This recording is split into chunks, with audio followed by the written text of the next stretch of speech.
Merci Madame la Présidente, Monsieur le Ministre, chers collègues. En septembre 2024, l'entreprise Vancorex a été placée en redressement judiciaire à la demande de son principal actionnaire, le groupe thaïlandais PTTGC. À ce jour, 461 emplois sont directement menacés. En cas de fermeture, ce sont aussi de nombreux emplois indirects qui seront menacés chez Suez, Solvay, Arkema, Framatome, Tredi ou encore Ariane Group.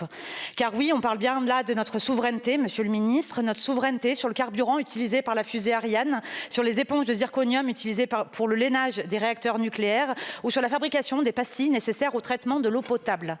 Tant d'emplois détruits, c'est autant de souveraineté perdue. C'est autant de composants, chlore, soude, tolonate que nous devrons demain importer d'ailleurs. C'est du sel que nous cesserons de forer dans la mine dromoise d'Hauterive. Sur tout autant de composants, nous deviendrons dépendants d'autres puissances. Il y a quelques années, le président de la République le déclarait, il est des biens et des services qui doivent être placés en dehors des lois du marché. Déléguer notre alimentation, notre protection, notre capacité à soigner, notre cadre de vie, au fond à d'autres, est une folie. Elle est plus grande encore, cette folie, au moment où les équilibres internationaux sont bousculés et que nous entrons dans un état de guerre sans plus savoir qui sont nos alliés et si nous en avons aucun.